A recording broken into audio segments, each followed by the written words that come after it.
та бүхэн харж байна. Одоо Улаанбаатарт яг ийм байдал өглөө өрөө болгон үргэлжилж байна. За энэ байдал яг 3 сар үргэлжилж байгаа. Хүмүүс өдрийн талыг төгжрэлт, за үлдсэн талыг ингээд шатган хөлсөндөө очирлоод ингээд өнгөрөөж байгаа гэсэн үг. За байдал бол орон нутагт бүр хүнд байна. Орон нутагт иргэдийн гол амжиргаа залгуулж байгаа Портер Бонгонд төлшгүй зогссон шатган дээр нэмэгдээд. За энэ байдал дахиад ингээд удаа үргэлжлүүл иргэд нөгөө ердийн өсгөргүй шилжинэ.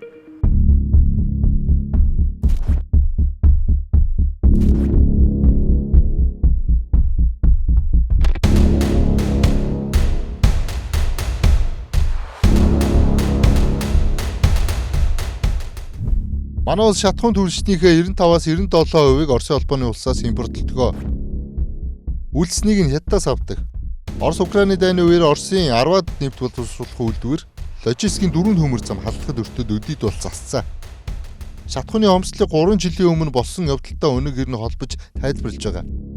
Үүндээ Оросын талаас төвийн бүс зүүн аймагуд руу нийлж байгаа шатхуун түлш нэмэгдсэн болохоос хасагдаагүй.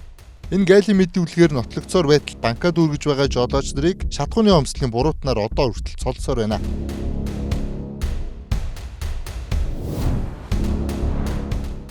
Зүгээр л ард түмнэр гоо чихж байгаа л асуудал шүү дээ. Яв гэсэн үг юм.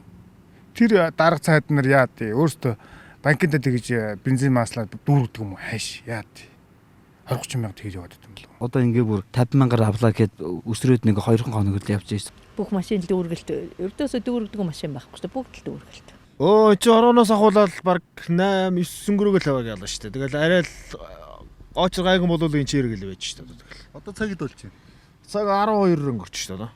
Машины чинь шар ассан юм уу? Ассан шар маруудаа ассан одоо энэ чи живрээр бараг цаг гараа зогсчлоо шүү дээ. Өдөрмөн дуусчлаа энэ ер нь л тий. Шар чи ассан юм уу? Шар бол арай асаагүй. Ер нь дуусчлаа. Шартай ирээ зогсчул тэгээд ойж чадахгүй болох. Шараас одоо тэгээ хэцүү шүү дээ. Гэхдээ одоо энэ бүгд энэ олон колонкуудад бүгд зэрэг нэгэн жигд өгөөд ихүүлээд юу гэж ингэх юм бэ тийм юу гэж ингэх үү тийм үстэй. Одоо энэ уртлыг бас өгөхгүй байх лгээ тэгээд сая тэгээд энэ арын эмтэй бас өгөхгүй байх лгээ тэгээд штэ. За одоо шөнийн 1 цаг 5 минут болж байна. Бид нар зурагтаар өгсөд Баяушгаар ороод одоо Динжимэг рүү явж байгаа. За сая замдаа бол 6 колонкоор орлоо. Ерөөс ажиллаж байгаа ганцхан ч байхгүй. Одоо энэ Динжимэгийн Сод Монгол ажиллахгүй байна. Тэс петролиум ажиллахгүй байна. За сааталтны байна. Петроус машин алга байна тий. Петроус ажиллахгүй. Монголын баруун 5 аймгийн гол агуулга Баян Хөлгийн аймагт байрладаг. Нийтдээ 15,000 тонны багтаамжтай ийм нөөц савууд байдаг. Оросын холбооны улсаас Евротов стандартын шатхуун түлшийг цагаан нүүрийн бомбдоор оруулж ирдэг.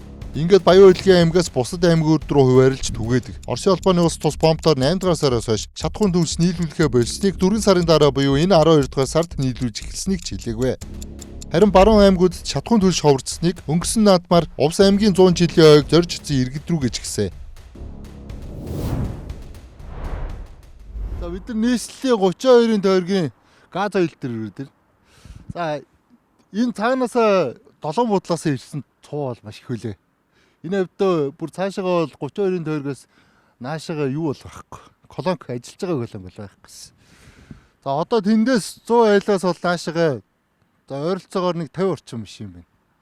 Энэ машинууд 2 цаг гаруй очилж ингээд түрүү хүмүүс хилжилээ. Энэ хавьд ганц түгэж байгаа энэ газ ойл. За одоо жолооч нартай нуулзъя тийм ээ.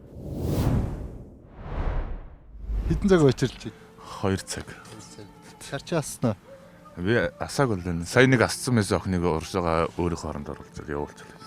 Ямарсан барууш багнуур гарна. Тэгээд бензин иш хөдөөгаар бензин олдохгүй л хамраар газар оруулаад түүхэнд. Тэгээ уулын 40,000 тонноор орж ирж ийн л гэдэг хаад тэд нар нь яач тийм бүү юм бэ? Хотын бид нар яг хөдөө ажиллаар явах хүмүүс байгаа. Хөдөөнөөс ирэх хүмүүс байна. Тэр чинь хамгийн хүнд асуудал шүү дээ. Хөдөө ирнэ хэцүү байх шиг байна. Тий. 5-7-оос ирлээ. Юу бол цогцтой сумбал өгж байгаа газар алга байна. Дундгоо өгж байгаа газар алга байна. Бараг төлшнийг нь машины сургалаад хаана явна гэж сургалж шít. Бүгдийг мэдчихэж шít. Төлшний машин хаана явж байгааг хүртэл мэдчихэж шít. Тэгэл очирлцсан одоо бензиний газар бол үндэ алга байна. Би өчтөр одоо энэ болгон хөдөөс яваад ирсэн лүн Баянуур дашны л бүгд өгж байгаа газар үуч алга. Тэгээ хөдөөнийхэн бол үнэхээр хүндрэлтэй байна. Нэг суман дээр байсан суманд нэг өдөрт нь 10 литрийн нормтой юм байлээ. Тэгээ 10 литрийн нуурууд юу шилжих вэ? Хөдөө гадаа ингээд асуудал гаруулад одоо их л амар хүндрэлтэй байлээ. Өчигдөр олох гэж олж чадаагүй шүү дээ. Тэгээ өнөөдөр ингээд шар хас цаавч ирлээ л байж шүү дээ. Энэ одоо дүүрэх үү? Одоо өгвөл дүүргэн шүү дээ. 50,000 төл өгöd л шүү дээ.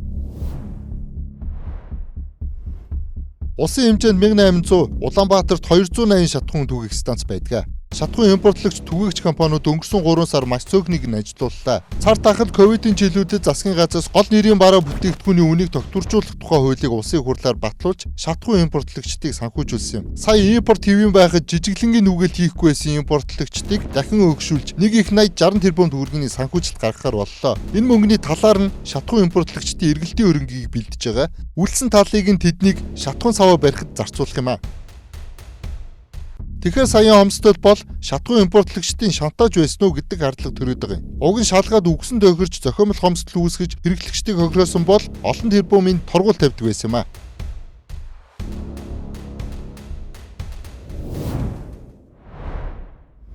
За бид нар явсаар сансрын Гитэмсийн уртлын шунхлагийн станц дээр ирсэн байна. За сансрын түнэлээс наашаа 30 гаруй машин гоочирсан байдалтай. За өөр хавьд дахиад бензин өгж байгаа газар байхгүй. Бүх баялаг нь байгаад Монголд бүх баялаг нь байгаа ч нэмд алга. Одоо хомсдохгүй байгаа нь хаана байгаа. Үнэхээр өнөөдөр 100 вагон бензин ирсэн бол эн чинь 100 вагон чинь 1 вагон 60 тонн гэж бодохоор чинь 600 тонн бензинийг хотын бүх юугаар түгээчихээр хэмжээний бензин шүү дээ. Түгээлтээ сайжруулах хэрэгтэй. Өөр асуудал байхгүй шүү. Юунууд нь өөрөөсөө юу яагаад байдгийг бойкотлоод идэв юм уу? Одоо тэгвэл тэр нэг амтны юм одоо ажиллаж чадахгүй байд юм одоо яад юм болоод тэрсүү гайхаад. Цаад Оросоос өгөх байгаа юм манайхан өөрсдөө болгохгүй юм эсвэл мэдэхгүй л. Тэгээ одоо байдал ийм байдлаар үргэлжлсээр байх юм бол иргэд явгарахаар ийм явгарсан иргэдэн явгарсан ийм жил 2026 оныг бид нар ингэж өгдөж байна.